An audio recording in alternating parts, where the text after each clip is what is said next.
Hello everyone. तो हम देख रहे थे कि इंग्लिश को जीरो से कैसे सीखा जा सकता है, इंग्लिश का डर ख़त्म कैसे करें। ज़ीरो टू एनी एग्ज़ाम, आप कोई भी क्लास के हो, आप किसी भी एग्ज़ाम की प्रिपरेशन कर रहे हैं तो आपको इंग्लिश को जीरो से कैसे पढ़ना हो। तो हमारा एक लेक्चर हो चुका है जिसमें हमने बताया था कि इंग्लिश को पढ़ा कैसे जाता है, क्या कनेक्टिविटी होनी चाहिए प्रॉपर इंग्लिश को समझने के लिए। तो सेक्रेट क्या था भाई अपना इंग्लिश का, तो कनेक्टिविटी होना चाहिए। मेन क्या था भाई, कनेक्टिविटी। टेंस सबसे पहले जो हम पढ़ाएंगे आपको, इसके पहले भी होता है एकदम, जिनको ए बी सी डी सीखना होता है वहाँ से स्टार्ट होता है। पर अगर जिनको ए बी सी डी वगैरह आता है, बस इंग्लिश बोलना सीखना है, ग्रामर सीखना है और कैसे इंग्लिश को एग्ज़ाम में कैसे आप सही कर सकते हो ग्रामर के क्वेश्चन, तो उसके लिए आप यहाँ से देख सकते हो, बिल्कुल हर बात समझ में आएगी। तो इसके बाद पूरी कहानी आसान हो जाएगी। तो अपना जो पढ़ाने का तरीका है, टेंस स्टार्ट होने से भी पहले हमने क्या सीखा था, हमने सीखा था मेन वर्ब क्या होता है। तो जल्दी से रिकॉल करा देता हूँ एक बार। और फिर आज का अपना टारगेट जो है, आज का अपना जो टारगेट है वो how to translate simple present tense without main verb. जो सिंपल प्रेजेंट टेंस होता है ना, वो बिना मेन वर्ब वाले, उसको कैसे ट्रांसलेट करेंगे उसको सीखेंगे। केवल प्रैक्टिस करना है ना। लास्ट क्लास में तो अपन ने बात कर ही लिया। तो मेन वर्ब क्या होता है, सबसे पहले ये बता देते हैं। मान लो आप किसी भी काम को कर रहे हो, है ना, तो उसमें मेन वर्ब क्या है। जैसे वह खेल रहा है तो मेन वर्ब क्या है भाई, कौन क्या काम कर रहे हो तुम, खेलना। तो खेलना क्या हो गया, मेन वर्ब हो गया। जैसे मैं बोलूँ वह स्कूल जा रहा है, तो क्या कर रहा है भाई, जा रहा है। जाना क्या हो गया, एक मेन वर्ब हो गया। वह पढ़ रहा है, क्या कर रहे हो भाई, पढ़ना क्या हो गया, मेन वर्ब हो गया। जैसे वह महान है, इसमें कुछ मेन वर्ब दिखा, क्या कर रहे हो भाई, पूछो क्या कर रहे हो, आंसर मिला, नहीं मिला ना, तो इसमें मेन वर्ब नहीं है। वो अच्छा लड़का है, क्या कर रहे हो भाई, मेन वर्ब मिला, नहीं मिला, तो इसमें मेन वर्ब नहीं है। तो ये होता है, लास्ट क्लास में हमने डिस्कस किया था, जल्दी से रिकॉल करते हैं। हेल्पिंग वर्ब क्या होता है, इसको आगे हम बताएंगे जब टेंस स्टार्ट करेंगे तो, है ना। अभी बेसिक पार्ट चल रहा है तो इसको हम आगे सीखेंगे। सहायक क्रिया बोलते हैं, इससे पता करते हैं कि वाक्य किस टेंस में है, कौन से समय में बोला गया है ना।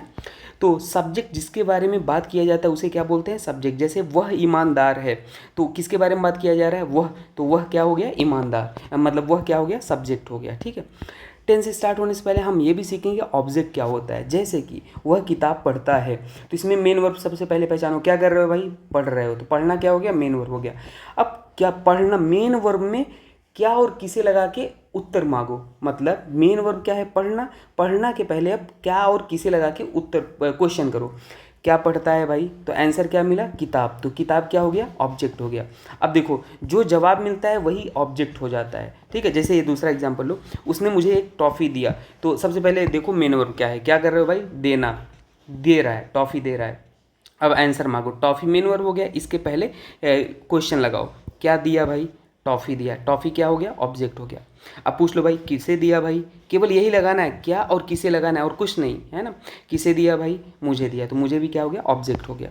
तो अब इसके बाद हम टेंस पढ़ने के लिए रेडी हैं। तो टेंस भाई बेसिकली तीन तरीके के होते हैं, प्रेजेंट, पास्ट, फ्यूचर। प्रेजेंट के चार भाई होते हैं, पास्ट के भी चार भाई होते हैं, फ्यूचर के भी चार भाई होते हैं। तो अभी अपन प्रेजेंट टेंस देख रहे हैं, वो भी सिंपल प्रेजेंट टेंस देख रहे हैं, है ना। तो सिंपल प्रेजेंट टेंस क्या होता है, लास्ट क्लास में हमने बताया था, फिर से देख लेते हैं। वाक्य के अंत में ह आया रहेगा और कोई भी मुख्य क्रिया नहीं होगी। मुख्य क्रिया मतलब मेन वर्ब नहीं होगा। मेन वर्ब तो आपने सीख ही लिया। जैसे वे महान है, वे महान है, बताओ कि इसमें मेन वर्ब क्या है भाई, क्या कर रहे हो भाई, कुछ कर ही नहीं रहे, तो इसमें मेन वर्ब नहीं है ना। अब दूसरा देख लेते हैं। लास्ट क्लास मैंने ये बताया था, फिर से हाउ टू ट्रांसलेट। अब फॉर्मूला क्या होता था डियर, फॉर्मूला होता था सब्जेक्ट, सब्जेक्ट जिसके बारे में बात किया जाता है, हेल्पिंग वर्ब और अदर है। अच्छा, हेल्पिंग वर्ब क्या होता है प्रेजेंट सिंपल के लिए, इज एम आर होता है। क्या होता है, इज एम आर होता है ना। लास्ट क्लास में मैंने बताया था, तो बाकी आप वो वीडियो देख लेना। अब हम ट्रांसलेशन करते हैं, स्टार्ट करते हैं ना। आज का हमारा टारगेट है सिंपल प्रेजेंट टेंस को ट्रांसलेट करना, जिसमें विदाउट मेन वर्ब। तो ये अपना एक बार रिकॉल कर, फॉर्मूला क्या था ट्रांसलेशन का सिंपल प्रेजेंट के लिए, सब्जेक्ट लिखेंगे, फिर हेल्पिंग वर्ब लिखेंगे और अदर लिखेंगे। हेल्पिंग वर्ब क्या होता था, इज, आर, एम। इज कब लगाना है, ही, सी, इट और या किसी का नेम आ जाए तो इज लगाना है। यू, वी, दे के साथ आर लगाना है। अगर आई आ जाए तो वहाँ पे एम लगाना है ना। और बस देख लेते हैं ट्रांसलेशन। आइए, पहला ट्रांसलेशन है मैं खुश हूँ। तो सबसे पहला पहचानना है आपको कि क्या ये प्रेजेंट सिंपल टेंस है। ह आ गया, हाँ भाई, पहला कंडीशन सेटिस्फाइड हो गया। दूसरा, इसमें मेन वर्ब है क्या, देखो मैं खुश हूँ, क्या कर रहे हो भाई, कुछ आंसर ही नहीं मिल रहा है, मैं खुश हूँ, तो ये हाँ भाई सिंपल प्रेजेंट है। अब फॉर्मूला में क्या होता था, फॉर्मूला में सबसे पहले सब्जेक्ट, याद है, सब्जेक्ट लिख देता हूँ एक बात। फिर क्या होता था, हेल्पिंग वर्ब, और फिर क्या होता था, अदर। अदर में प्लेस, मैनर, टाइम आ जाएगा, वो आपको समझ में आ जाएगा। ये फॉर्मूला होता था। सब्जेक्ट क्या है, किसके बारे में बात हो रहा है, मैं खुश हूँ, मैं, तो आई के साथ क्या लगना है, यहाँ पे ऊपर देखो, आई के साथ एम लगना है, तो आई एम। हेल्पिंग वर्ब यही हो गया, आई एम, और क्या हो जाएगा, खुश का मीनिंग क्या होता है, हैप्पी, तो I am happy, I am happy हो जाएगा। वह उदास है या दुखी है, तो वह का मीनिंग क्या होता है, सब्जेक्ट है वह, ही माने वह होता है। अब हेल्पिंग और क्या लग जाएगा, ही या सी के साथ क्या लगता है, देखो इज लगता है, तो ही इज, और उसके बाद काहे माने उदास होता है, सैड, तो ही इज सैड हो जाएगा। अब यहाँ पे देखो, वह अच्छी है, तो वह है लेकिन स्त्रीलिंग है, तो स्त्रीलिंग के लिए वह का मीनिंग हो जाता है सी, और क्या हो जाएगा, C is good, C is good हो जाएगा। हम जल्दी हैं, हम जल्दी हैं, तो यहाँ पे वी हो जाएगा, हम काहे माने होता है वी, और वी के साथ क्या लगता है, देखो वी के साथ आर लगता है, तो यहाँ पे क्या हो जाएगा, वी आर।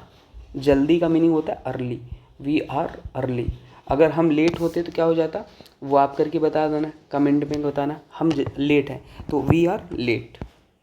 अब यहाँ पे देख लो, जैसे तुम महान हो, तो अब इसमें देखो ना मेन वर्ब है और सिंपल प्रेजेंट है। तुम महान हो, क्या कर रहे हो भाई, कुछ आंसर नहीं मिला, तो मेन वर्ब नहीं है और प्रेजेंट सिंपल है, तो क्या हो जाएगा, यू, और यू के साथ क्या लगता है, आर लगता है, आप ऊपर देख लेना, you are great, you are great. अब यहाँ पे बता दो, वह भूखी है, तो स्त्रीलिंग है, तो सी इज़ हंग्री, काहे माने भूखी, सी इज़ हंग्री, है ना। अब यहाँ पे हम शिक्षक हैं, तो क्या हो जाएगा, वी आर टीचर, हम शिक्षक हैं, तो क्या हो जाएगा, वी आर टीचर, है ना। देख लो सभी, मैं तुम्हारा भाई हूँ, तो क्या हो जाएगा, आई एम योर ब्रदर, आई के साथ एम लगता है, और योर ब्रदर, ठीक है। ऐसे ही हम जीरो से सीखेंगे, अभी प्रेजेंट इंडिफिनिट भी नहीं स्टार्ट हुआ। जैसे तुम दुखी होते, ये तो आपने कर ही लिया, यू आर, यू के साथ सैड, आर लगता है, यू आर सैड। तो आई होप आपको ये समझ में आया होगा। ऐसे अब प्रेजेंट सिंपल अपन ने कर लिया, अब पास्ट सिंपल देखेंगे, फ्यूचर सिंपल देखेंगे, है ना। आपको एक एक चीज़ समझ में आने वाला है। अगर कोई पहले बार देख रहा है वीडियो, तो ये पहला लेक्चर देख ले, आपको आइडिया लग जाएगा क्या चीज़ें कैसे थी, है ना। पूरा एकदम जीरो से स्टार्ट है। मिलते हैं नेक्स्ट वीडियो में दोस्तों, थैंक यू।